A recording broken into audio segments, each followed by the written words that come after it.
Olha, eu abri a série Neumann Entrevista com o empresário carioca Paulo Marinho, e agora me senti obrigado a voltar a visitá-lo. Inclusive porque ele está em casa nova, né? Então, ali, com a guitarra pronta para ser usada, para cantar alguma música. Tá? Então, eu resolvi provocá-lo. O meu ofício aqui é provocar. Boa tarde, Paulo Marinho, estreante do meu Neumann Entrevista. E aí? Boa tarde, Neumann. Prazer estar aqui de volta com você e muito honrado de você estar me citando aí como o primeiro entrevistado dessa sua série no YouTube. Prazer. Paulo, eu vou até ler aqui, porque eu preciso saber os nomes aqui. O juiz federal Hélder Fernandes Luciano, da 10ª Vara Federal Criminal, negou o pedido de quebra de sigilo telefônico e de e-mails feito pelo procurador Eduardo Benones, do Ministério Público Federal do Rio, na investigação sobre o vazamento da Operação Furna da Onça. O MPF requisitou a quebra de sigilo dos 3 assessores apontados pelo empresário Paulo Marinho como aqueles que receberam informações sobre Fabrício Queiroz de um delegado da Polícia Federal no segundo turno das eleições de 2018.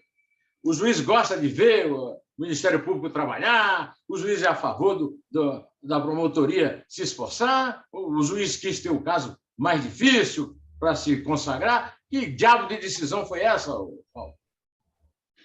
Ô, Neumann, você sabe que eu tenho como praxe, não comentar nenhuma decisão judicial, até porque, enfim, o Ministério Público é que deve recorrer dessa decisão. Mas o fato é o seguinte: eu, quando mencionei esse episódio numa entrevista para a jornalista Mônica Bergo, e depois eu fui chamado a depor na Polícia Federal e também no Ministério Público para relatar esse caso, tanto na PF quanto na Procuradoria, eu mencionei que seria simples investigar quem de nós estava mentindo. Bastava, enfim, quebrar o sigilo telefônico, porque hoje em dia os aparelhos celulares têm esse georreferenciamento, onde você pode tranquilamente saber onde é que o indivíduo estava num determinado dia, numa determinada hora. Então, era fácil fazer isso. Se o juiz negou essa decisão, esse pedido do Ministério Público, ele deve ter razões para isso. Eu acho que, enfim, se ele tivesse concedido o que o MP estava pedindo, teria sido mais fácil para a investigação ir adiante. Só isso. Eu não tenho nada a ver com esse teu processo, mas seria fácil, inclusive, ver as câmeras. A Polícia Federal deve ter câmeras que dá a entrada, que dá a saída. Pedir as câmeras da Polícia Federal. É uma coisa muito interessante. O juiz Hélder Fernandes Luciano, e o interessante é que ele é da mesma família de um cara que citaremos daqui a pouco aqui. Mas, por enquanto, a gente fica cobrando esse juiz. Ô, doutor, não quer ver as câmeras, não quer ouvir, não quer saber do destino dos telefones? O que é, hein? Qual é o problema, doutor Hélder? Bom, Paulo Marinho não tem nada a ver com isso, ele apenas contou uma história e a quebra do sigilo poderia facilitar, mas o juiz gosta de complicar. O Paulo Marinho, o senhor conheceu Frederico Wassef na época em que o senhor atuava na campanha de Jair Bolsonaro para a presidência da República, em 2018?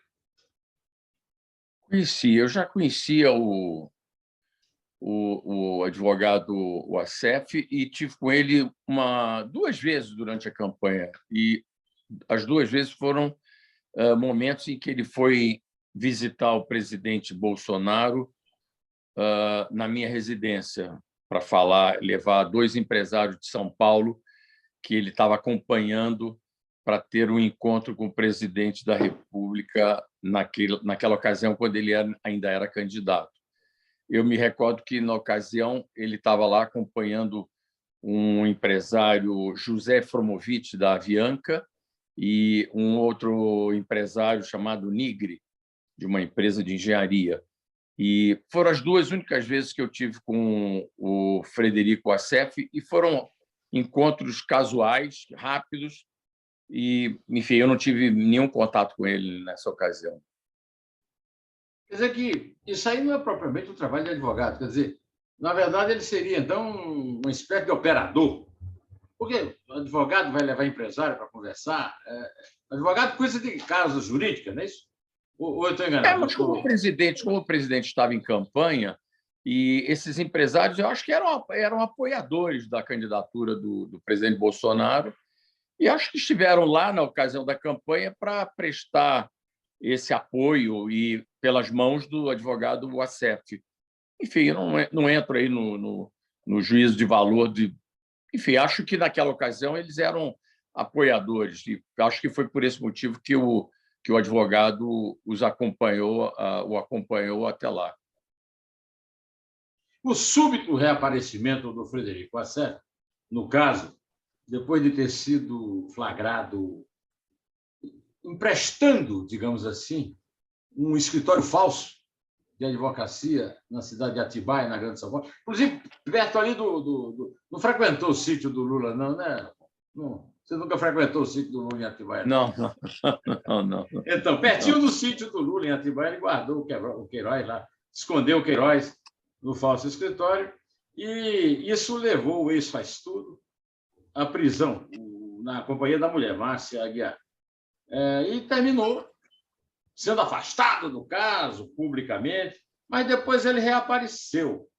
Ele reapareceu comemorando a última grande vitória do Flávio Bolsonaro, hoje senador da República, que conseguiu do João Noronha, e depois 4 séculos, do lado da 5ª turma do Superior Tribunal Federal, a negação de uso da quebra do sigilo bancário dele e da mulher no processo da questão do peculato, da extorsão dos funcionários fantasmas na Assembleia Legislativa.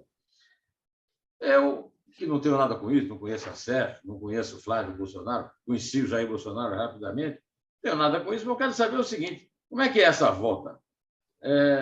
Sendo comemorada depois do cara ser afastado. Não é mais, depois volta a ser, sem ter sido comunicado. E aí continua a pergunta: advogado ou operador? Ô, Neumann, eu confesso a você que eu não sei, porque eu não sei te responder isso. Você não se surpreendeu? Eu me surpreendi, assim. Eu A acho volta que esse dele, caso, a volta, de repente.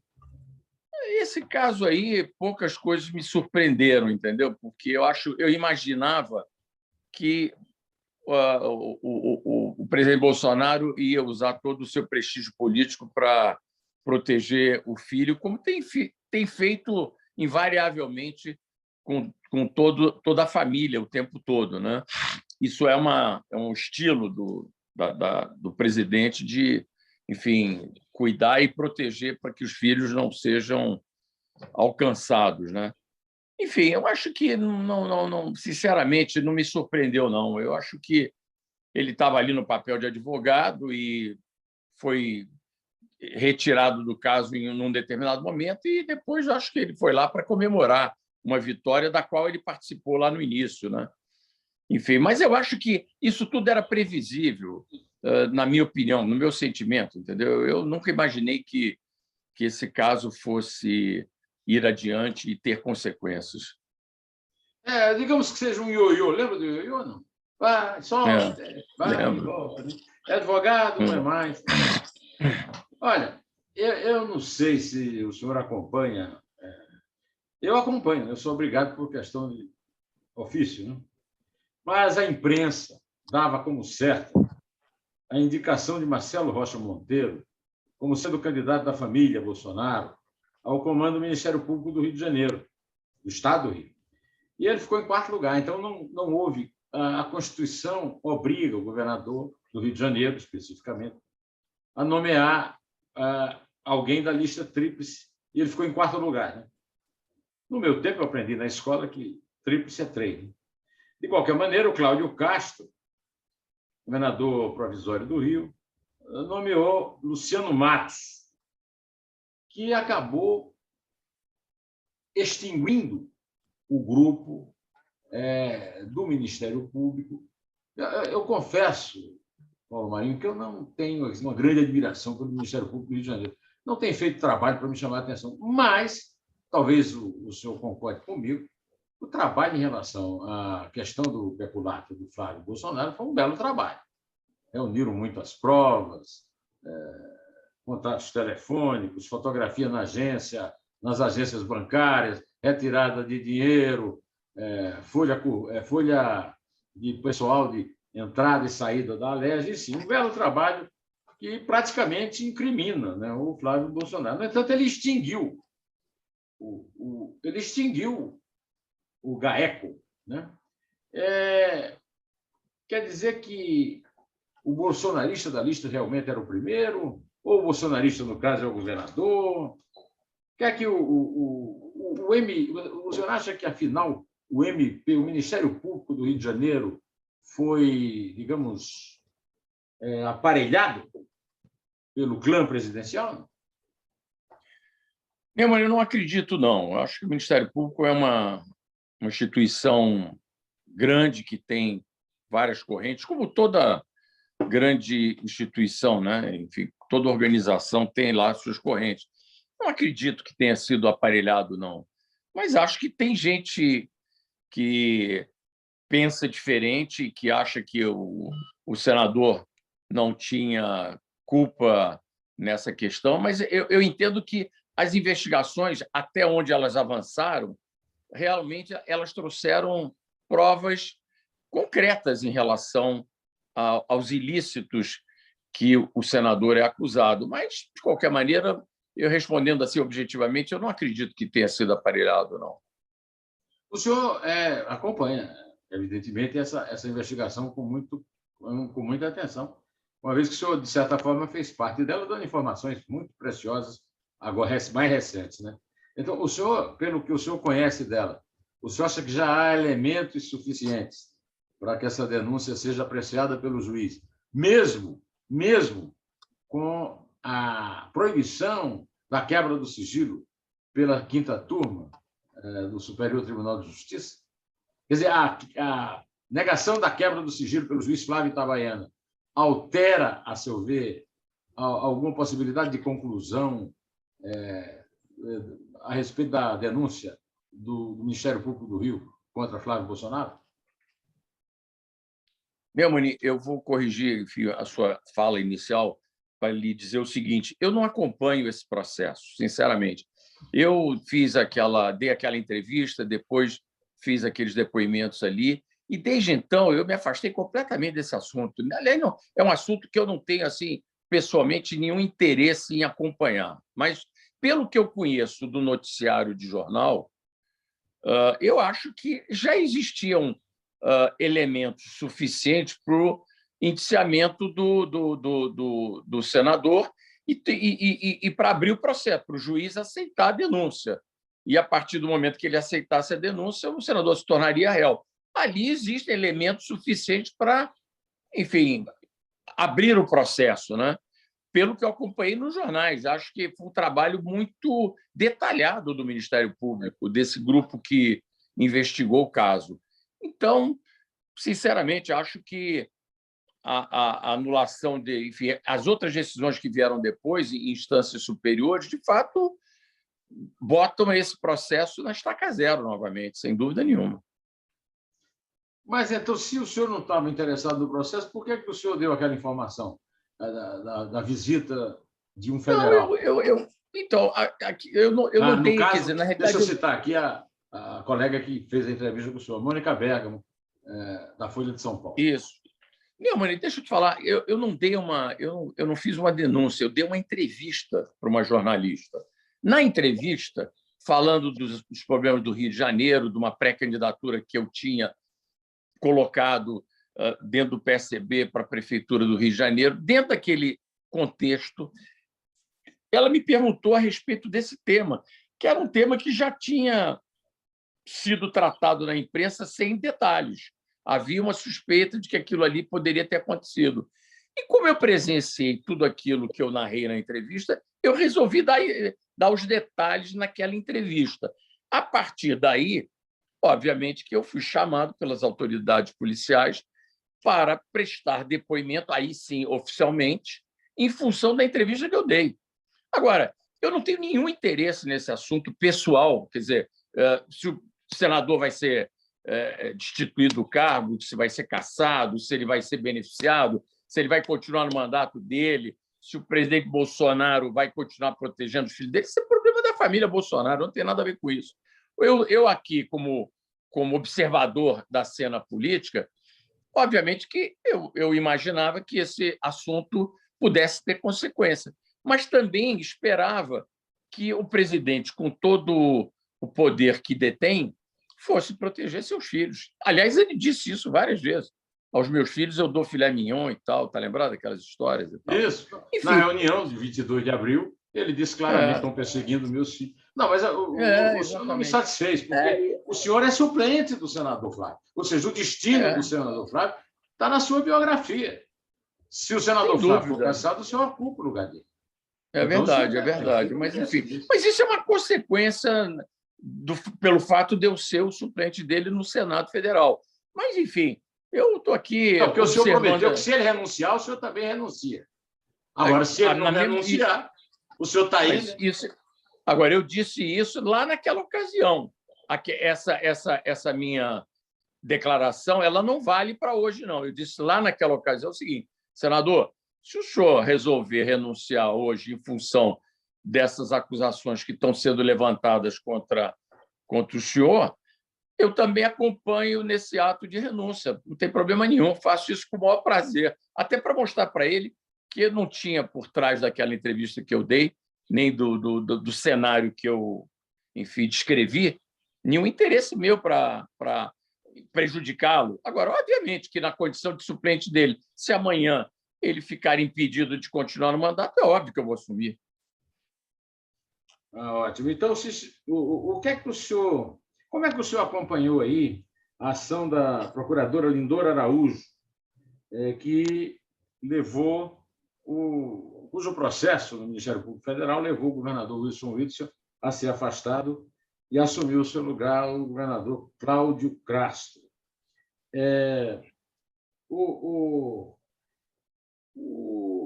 que é que o senhor achou desse afastamento do Witzel e da ascensão surpreendente? O afastamento do Wilson não era tão surpreendente, mas a ascensão do Cláudio Castro era, porque o senhor, como é aí do Rio, sabe que o Cláudio Castro não era assim nenhum grande expoente da política fluminense. Ele era praticamente um vice de ocasião escolhido pelo Witzel. Como é que o senhor acompanhou isso? Tanto a atuação da procuradora Lindora Araújo, quanto o fato do Cláudio Castro ser afastado do processo do Witzel? Neumann, eu não conheço o processo do afastamento do governador. Porém, eu acho que afastar um governador do estado do Rio de Janeiro das suas funções, tendo sido eleito pelo voto popular a partir de uma delação premiada de um ex-secretário, eu acho que isso é um pouco... Enfim, falta densidade nisso para esse afastamento ocorrer. Agora, como eu não conheço os detalhes do processo, eu não sei te dizer. Eu estou te falando, em tese, o que eu penso desse caso. Acho, inclusive, que o governador Witzel, durante o período que esteve no mandato, na questão da segurança, ele fez um bom trabalho, inclusive, no estado do Rio de Janeiro. Eu sou carioca, vivo na cidade do Rio de Janeiro desde a minha infância e desde que nasci. E posso te dizer que a situação da segurança pública na cidade do Rio de Janeiro deu uma boa melhorada quando ele estava lá. Bom, posto isso, assumiu o vice-governador, que, como você lembrou, era uma figura pouco expressiva da política do Rio de Janeiro. Obviamente que ele não tem um retrospecto de relevância na política do Rio, mas como ele foi vice de uma candidatura improvável, que era a candidatura do Witzel, assim como também era improvável a candidatura do capitão, ele acabou, enfim, o destino acabou o colocando na cadeira de governador do Rio de Janeiro. E, pelo que eu sei, ele agora está já, inclusive, construindo um projeto político para a reeleição dele como governador. Vamos ver se ele vai enfrentar agora o voto popular diretamente. Aí sim, nós vamos testá-lo do ponto de vista eleitoral, ele, pessoa física dele, como político, né? Porque ele foi no vácuo do Witzel, é isso. O senhor fez uma referência ao trabalho do Witzel na segurança. O senhor acha que esse trabalho ele pegou um bom trabalho anterior pelo general Walter Braga Neto? O senhor, como carioca, você acha que o senhor acha que eu acho. Walter Braga foi um bom interventor da segurança? Eu acho que o governador se beneficiou dos investimentos que foram feitos pelo presidente Temer na área de segurança pública do Estado do Rio de Janeiro. E o general Braga Neto era o interventor na ocasião, designado pelo governo federal, e, portanto, eu reconheço que eu tenho certeza que o Witzel se beneficiou desse processo todo, porque uma grande parte desses investimentos foram concretizados na gestão do Witzel. E, obviamente, que a segurança pública ela demanda, obviamente, um investimento financeiro e econômico forte para dar às polícias as melhores condições de combate da criminalidade. Então, respondendo objetivamente, acho que o Witzel se beneficiou, sim, daquele processo que foi feito, aquele investimento que foi feito pelo governo Temer. Paulo Marinho, a advogada Renata Bebiano, viúva do ex-ministro Gustavo Bebiano, disse em depoimento à Polícia Federal e ao Ministério Público Federal que destruiu o celular do marido, um iPhone 10.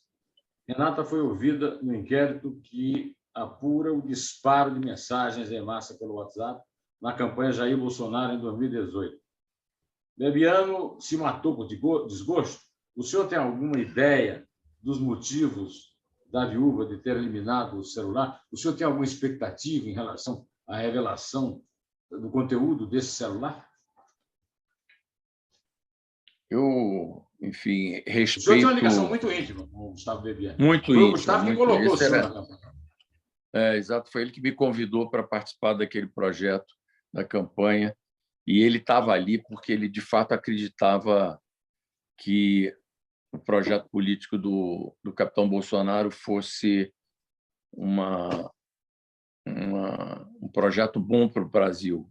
Então, ele estava ali por uma convicção política, de fato. E o fato é o seguinte, o Gustavo era meu amigo, assim, irmão, uma pessoa que eu cultivava relação de amizade de muitas décadas. Eu o conheci quando ele ainda era estagiário no escritório de advocacia do meu grande amigo Sérgio Bermudes. E, desde então, a gente mantinha um relacionamento. Ficamos mais próximos nesse período da campanha e foi uma proximidade muito intensa, porque a gente viveu ali praticamente 24 horas por dia juntos, naquele 1 ano e meio de campanha da candidatura do Bolsonaro.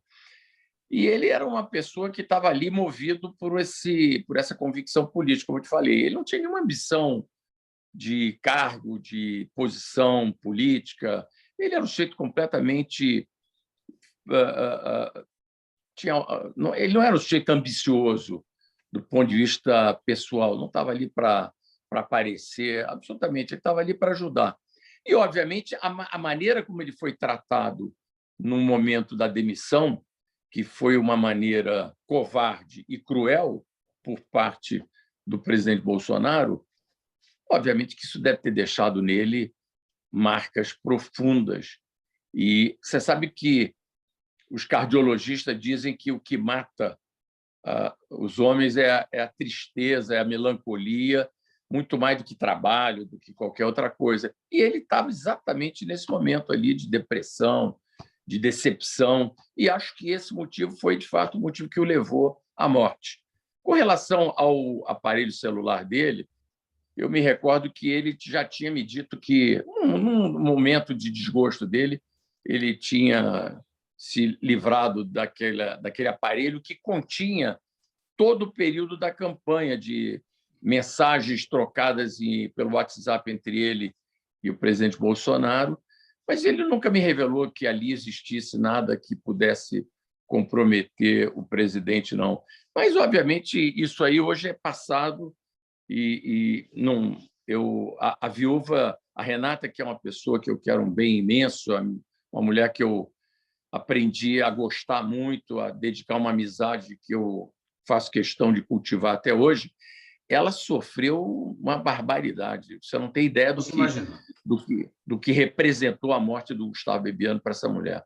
Ela é uma viúva que realmente sofreu demais, demais. Agora, o senhor abordou duas características de comportamento do capitão terrorista Jair Messias Bolsonaro: a covardia e a crueldade. A morte do Bebiano foi a primeira, digamos, o primeiro choque provocado por esses dois defeitos fundamentais no caráter do Bolsonaro na sua convivência com ele? Ou o senhor já sabia que ele era covarde e era cruel desde antes? Não, eu colocaria mais um adjetivo aí nessa. Além de tudo, ele é uma pessoa ingrata, porque o Gustavo dedicou os 2 anos da vida dele, os últimos 2 anos da vida dele, integralmente ao projeto político do capitão Bolsonaro, sem nunca ter pedido absolutamente nada, sem nunca ter tido nenhuma expectativa de poder para ocupar nenhuma função de governo. Portanto, além da covardia, da crueldade, o capitão também é um sujeito muito ingrato, e acho que isso na política é uma marca muito ruim. E, enfim, é isso. Enfim, o meu sentimento por ele é de absoluto desprezo em função dessas características da personalidade dele. O senhor escreveu sobre isso. O senhor escreveu o seguinte, vou lhe recordar. Essa data me fez lembrar um dia durante a campanha em que estávamos na minha casa e você disse: se nós não fizermos tudo certo, podemos sair presos. Hoje, eu entendo a sua preocupação e não tenho mais dúvidas de que você será preso. É uma questão de tempo. Sua omissão, negligência e incompetência criminosas já custaram quase 300 mil, já passou de 300 mil agora. Vidas brasileiras. O seu governo é o beijo de morte. O que o motivou a fazer essa revelação justamente agora e somente agora? Não, eu comentei esse assunto, eu nem me recordo, eu acho que foi na comemoração do aniversário da morte do Gustavo. Isso. Foi por esse motivo que eu fiz essa postagem na minha rede social. E o texto que eu fiz foi lembrando uma passagem de um momento em que estávamos os 3 na minha casa conversando, e ele fez esse comentário assim, passando, não era uma coisa, não era assim. Uma grande revelação. Não era uma grande revelação. Ele comentou isso de passagem, e eu gravei essa coisa, porque era curioso, né, ele ter dito isso. Se a gente não fizer tudo certo no governo, a gente corre o risco de acabar preso. E como eu vejo que a gestão dessa pandemia por parte do presidente tem sido de absoluta omissão, muito mais do que omissão, ele incentiva as pessoas a não cumprirem as medidas necessárias para conter a pandemia. Eu acho que isso vai ter uma consequência para ele. Não sei se vai ter consequência para ele no governo, mas acho que um dia esse sujeito vai pagar por isso, porra. Não tem a menor dúvida. Aliás, eu vou te a seu favor ou não? Nós Hein? temos exemplos históricos a seu favor ou não. Né? O Lula foi preso, o Collor não. O Temer foi preso, foi solto, a Dilma não. Quer dizer, eu também concordo com o senhor que eu acho que o impeachment está caindo de maduro, né? Mas não sei se vai ter para sair. Agora, de qualquer maneira, a prisão é duvidosa. Agora, que ele é responsável pela morte de 300 mil brasileiros, pelo menos da metade delas, ele é. Ô, Neumann, eu não sei se você se recorda de um episódio muito interessante, que foi quando o ex-presidente Pinochet do Chile estava em Londres, um juiz da Espanha, um juiz de primeira instância da Espanha, mandou um mandado de prisão contra o presidente juiz chileno, Garçom, que estava em solo britânico, e ele foi preso na Inglaterra. Eu não sei se você se recorda disso. Eu me lembro, o juiz Garçom. O juiz chamava Garçom. E ele foi preso por qual foi a acusação? Crimes contra a humanidade. É isso aí. Olha, eu tenho conversado com pessoas muito lúcidas, que têm empresário, inclusive, que tem uma longa um longo convívio, e pelo menos 2 desses lúcidos empresários têm me dito que a hora do impeachment é esta. Se não fizer agora, é provável que saiamos dessa pandemia, tenhamos um boom econômico e ele se reeleja. Eu ouvi isso com muito espanto, porque eu não tinha pensado nessa hipótese. Primeiro, eu acredito ainda na possibilidade do impeachment. Mas o que é mais importante é que eu acho que ele não ganharia no segundo turno da eleição. Achava, porque agora se coloca um cenário em que o adversário pode ser o Lula. Eu acho que deve ser a única alternativa de vitória dele em segundo turno. Mas também não sei se é uma perspectiva, porque o Lula também pode ganhar, porque ele está provando que é pior do que o Lula. O que é que o senhor acha dessa visão desses empresários? Neumann, primeiro, eu não acredito nessa alternativa de impeachment. Eu acho que o presidente Bolsonaro vai concluir o mandato dele até o final, e eu tenho absoluta convicção de que o presidente Bolsonaro não será reeleito. E até te aponto, enfim, motivos pelos quais eu não acredito na reeleição dele. Agora, quero só te dizer o seguinte, Neumann, eu recentemente fiz uma pesquisa para minha orientação a respeito da sucessão presidencial. Essa pesquisa foi feita na semana passada.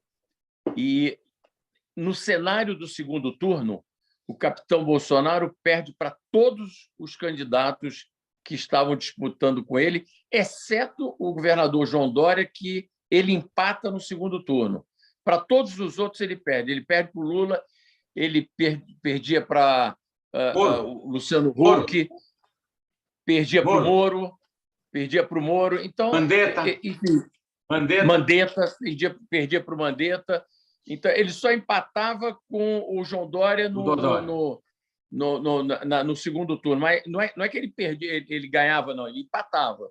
Então, estou te falando isso para dizer o seguinte: nesse cenário de hoje, e acho muito pouco provável que o presidente Bolsonaro consiga transformar esse caos do governo dele de hoje no oásis daqui a um ano. Eu não vejo por quê. Não vejo como essa economia brasileira vai prosperar a ponto de fazer com que o cenário político brasileiro se transforme a favor do presidente Bolsonaro. Então, o presidente Bolsonaro não vai ter o Adélio em 2022, ele vai ter que explicar as rachadinhas, e ele vai ter que explicar a falta de combate à corrupção do governo dele, ele vai ter que explicar as contradições de 2018, do toma lá da cá. Neumann, eu tenho aqui gravado no meu celular todos os vídeos que nós fizemos na campanha de 2018. Basta botar isso na televisão, que é a contradição em pessoa. Tudo que ele fez de anúncio na campanha, ele não cumpriu no governo. Então, enfim, eu não vejo como é que ele vai se reeleger, sinceramente. Você falou de economia, então eu vou lhe perguntar. Não vou lhe perguntar mais se está frustrado ou decepcionado com o Bolsonaro. Vou perguntar sobre outro personagem, o Poço Ipiranga. Qual foi a mudança de opinião que o senhor teve em relação ao Paulo Guedes do tempo em que o senhor convivia com ele na sua casa e agora? O Neumann, eu convivi durante a campanha com o ministro Paulo Guedes. E uma coisa que primeiro, o Paulo Guedes ele foi recém-chegado ali, ele não conhecia o capitão Bolsonaro, ele conheceu praticamente 5 meses antes da eleição. Então, era uma relação assim muito... Mas eu ficava assim, às vezes eu ficava meio impressionado que o capitão dizia para ele: você não entende nada de política, e dava assim umas respostas um pouco ásperas para ele. Eu ficava ali me perguntando esse sujeito com toda essa bagagem acadêmica, estar aqui nesse momento se sujeitando a esse tipo de relacionamento. Enfim, eu achava estranho aquilo, eu não tinha uma opinião formada sobre o Paulo Guedes. Mas depois que o Paulo Guedes foi para o governo, eu sinceramente, Neumann, o Paulo Guedes é um blefe absoluto em termos de ministro da Economia. Apoiado. Desde sempre. te digo mais, não é nem que é um blefe, não acho que nem a palavra blefe, acho que nem é a melhor definição dele. Mas eu digo o seguinte: o Paulo Guedes é uma enorme decepção. Ele tinha um currículo acadêmico que ele ostentava com tanta pompa e circunstância, achando que ele tinha a solução de todos os problemas do Brasil. Chegou no governo, não fez absolutamente nada, a não ser ter se tornado um bolsomínio. Ele fez aquela cafajestada de criticar a esposa do presidente da França. Você está lembrado daquilo? Estou lembrado. No melhor estilo, da idade da no mulher. No melhor estilo a feiura bolsomínio.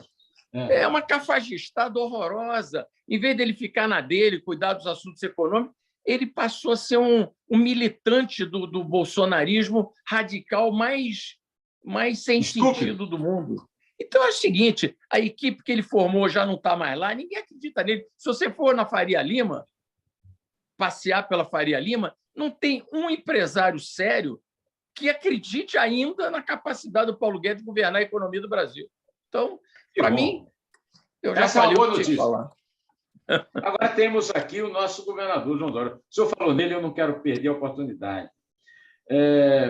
O João Dória participou agora de um grupo de 6 presidenciáveis que assinaram um manifesto contra o golpe, né? Não estava o Lula no meio. O senhor que tem uma relação excelente agora com o Dória, primeiro é o seguinte: por que esses 6, em vez de fazerem um manifesto, não se unem para derrubar o Bolsonaro agora? Segundo, por que o Lula está fora dessa pleiade aí de inimigos do golpe? Será o Lula um sócio do Bolsonaro no golpe, na opinião deles? Não sei avaliar essa questão. O que eu acho é o seguinte: o Lula hoje, candidato à presidência da República, ele voltou para o cenário assumindo um protagonismo muito maior do que todos esses pré-candidatos que você mencionou aí. Em relação ao governador Dória, eu quero te dizer, vou te dar minha opinião. Eu acho que o governador tem feito tem tido um desempenho no governo excepcional. Acho que ele está no jogo da sucessão. Enfim, não é possível acreditar que, fazendo o que esse homem fez, sobretudo agora, se nós estamos minimamente protegidos por essa vacina, nós devemos isso exclusivamente ao João Dória. Que não fosse o empenho dele para viabilizar, através do Instituto Butantan, essa vacina, nós estaríamos completamente ao Deus dará, porque o capitão negou essa doença o tempo inteiro. Então, eu acho o seguinte: há de chegar o momento em que vai haver um reconhecimento do governo do governador João Dória e da capacidade de gestão que esse homem tem à frente do governo de São Paulo e que, com certeza, terá como presidente do Brasil. Eu acho que, hoje, se você analisar o cenário político dessas pré-candidaturas, eu falo isso com entusiasmo, não é porque eu sou um aliado, um correligionário do governador João Dória, não. Eu falo porque conheço ele, estou te falando assim, com uma absoluta convicção. Esse cara iria mudar o destino do Brasil se chegar à presidência da República. E eu farei tudo que tiver ao meu alcance para ajudá-lo nessa missão. Então, Neumann, eu acho que, em algum momento, essas forças políticas vão se juntar, vão conversar e vão propor, primeiro, um projeto de governo, um plano de governo para o Brasil sair desse córner que está metido agora, né, por conta da pandemia e do desgoverno que nós estamos vivendo. Paulo Marinho, é o seguinte: eu tenho dito em meus comentários, no vídeo do YouTube, nos artigos do Estadão, que o Bolsonaro fez todo esse, eu chamo um rock de 6 aí, mudando o comando das Forças Armadas e o Ministério da Defesa, sem nenhum objetivo do governo, da República, até mesmo sem um objetivo pessoal, a não ser se considerar um objetivo pessoal o fato que eu acho, e aí eu gostaria de saber sua opinião, se eu estou delirando, que ele fez tudo isso, na verdade, para sair da foto dos cadáveres, das pilhas de cadáver, da gripezinha que ele desdenhou. Então, é apenas uma jogada de marketing político. Inventa uma crise maior, e não pode haver crise maior do que a crise militar, para cobrir a pandemia, a recessão, o desemprego e agora os cemitérios lotados tendo que sepultar à noite. O senhor acha que eu estou delirando? Não, absolutamente. Ô, Neumann, eu acho que ele ainda não tem consciência do tamanho da responsabilidade que ele tem diante dessa tragédia que nós estamos vivendo. Mas ele percebe que o ambiente está esquentando, a chapa dele está esquentando. Ele deve estar percebendo isso, porque, enfim, ele também não é bobo e está sentado ali na cadeira do presidente da República. E ele deve estar começando a ficar tenso, porque ele está vendo que o futuro dele não vai ser bom, não só em termos eleitorais, como em termos pessoais. Essa responsabilização vai chegar para ele em algum momento, não tem a menor dúvida. E, obviamente, ele, como uma pessoa que tem essa característica da covardia, ele já deve estar sentindo que, enfim, se colocando ali acovardado diante dessa perspectiva. A batata está assando. A batata está assando. Exatamente. Então, agora, eu acho que, independente de qualquer manobra política que o presidente for propor para desviar a atenção, hoje só tem um assunto que chama a atenção de todo mundo, que é essa pandemia. Agora mesmo, eu estava lendo o jornal de hoje, todos os prefeitos e governadores estão prorrogando o prazo de confinamento, de distanciamento e de fechamento das atividades para mais uma semana, a partir de segunda-feira, dia 5. Então, a situação continua séria, o Neumann. Nós estamos aí vivendo... Não, está pior, né? Uma tragédia. Pior, mais grave. É. Agora, então, ontem eu chamei a atenção para um fato que eu gostaria de pedir a sua opinião também. Ele conseguiu uma coisa.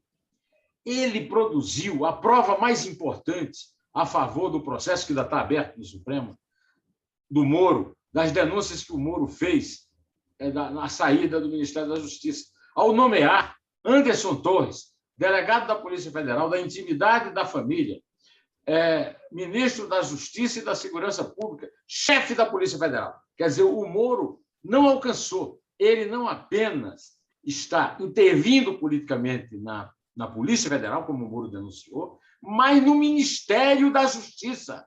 Ou seja, uma coisa muito mais grave. Agora, hoje ele está consciente de que o Augusto Aras é cada vez mais candidato ao Supremo Tribunal Federal e cada vez menos procurador-geral da República. Mas ele conseguiu manter.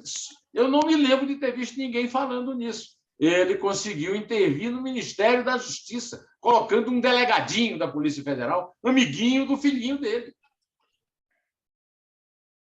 Neumann, todas as decisões que o presidente tem tomado têm sido pautadas pelo interesse dele e da família. Ele não está pensando no Brasil nem no país, ele está pensando nos problemas dele e da família.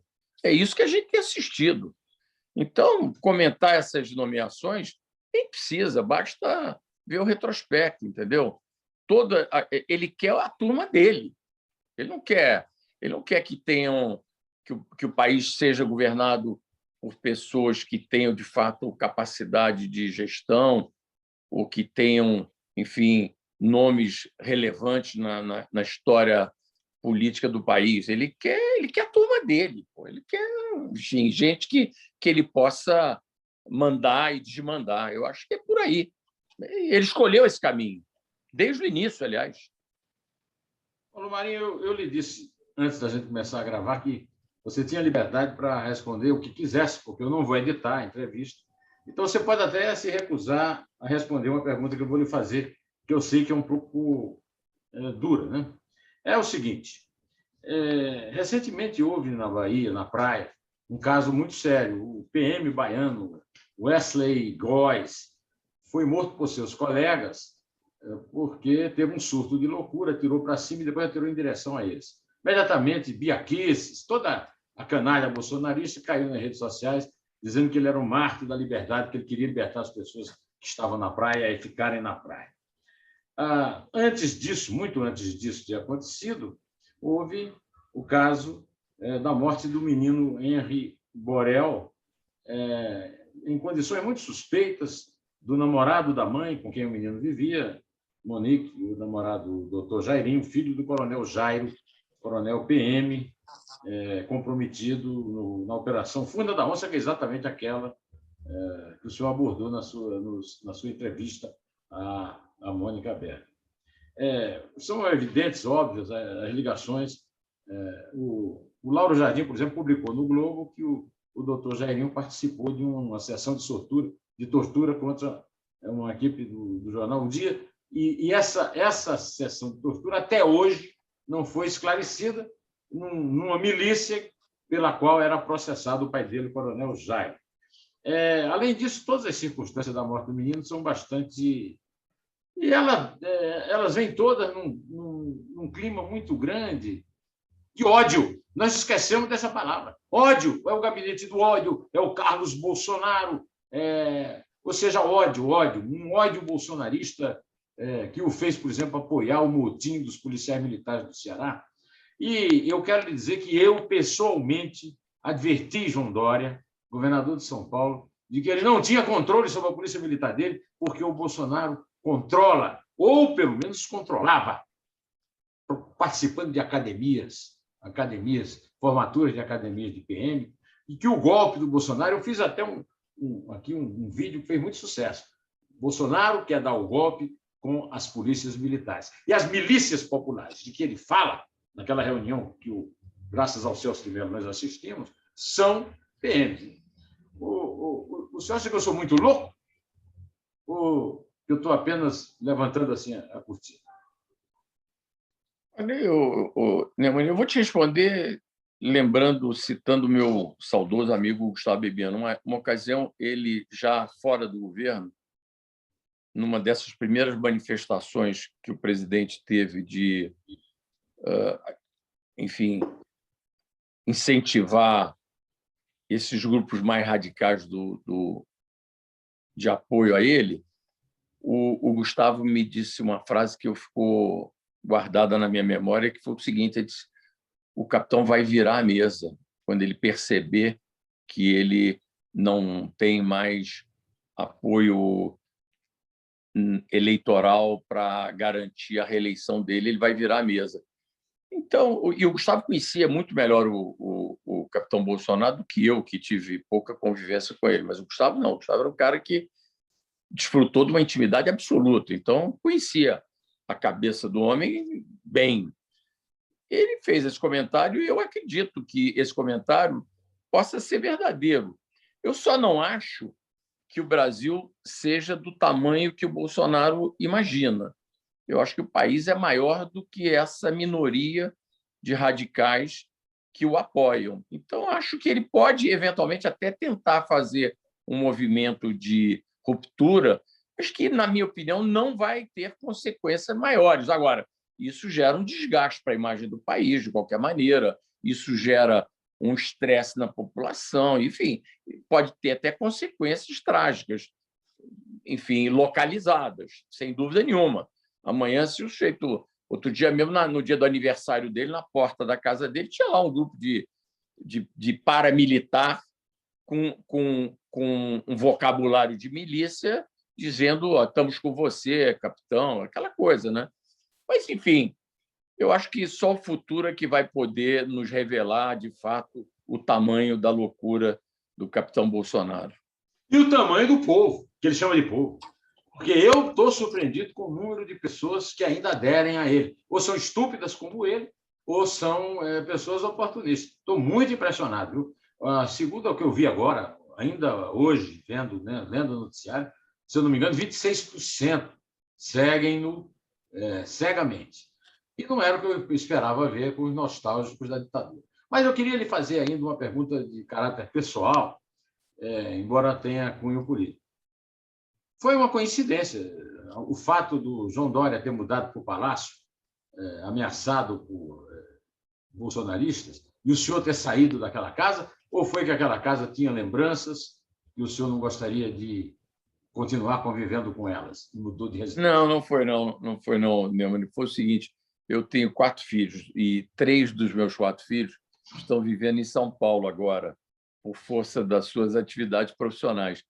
E, de fato, depois desse momento, aquela casa ficou muito grande para mim e eu resolvi ir para um lugar menor e ir para um apartamento que é mais prático. Não teve absolutamente nada a ver com a decisão que o governador tomou aqui em São Paulo. Eu acho que o governador deve ter decidido ir para o Palácio Bandeirantes, não por uma questão de se sentir intimidado, mas eu acho até que pelo desconforto que a presença dele causa ali para a vizinhança dele, né?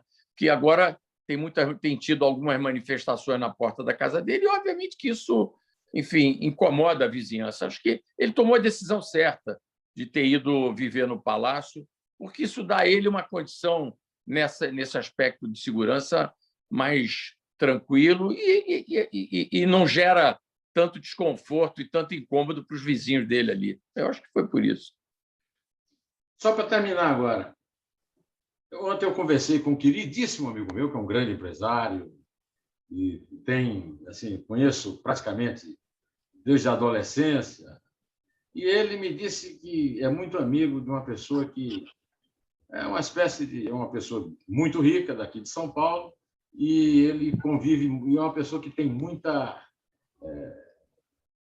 não apenas amizade, como uma espécie de guru, orientador dos recursos, não, aplicados, né, em lojas de chocolates e que tais do Flávio Bolsonaro. E esse meu amigo me disse, olha, que eu falei para ele, não, Flávio Bolsonaro será o sucessor do Jair Bolsonaro, se o Bolsonaro conseguir o que ele quer. Né? Aí ele disse, não, esse meu amigo me disse que tudo que o Flávio Bolsonaro quer na vida é ser milionário. E essa é a única explicação que eu encontro para o cara dar a mancada de comprar uma mansão como essa que ele comprou. Aliás, aqui para nós, uma mansão cafona para burro.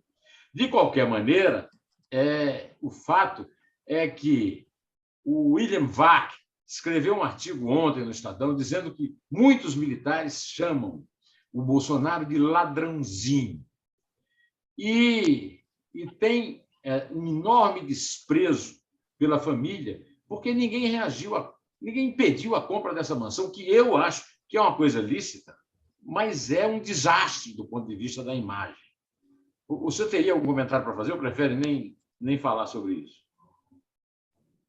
O único comentário que eu faria é esse que você fez, que aquela casa realmente é muito cafona.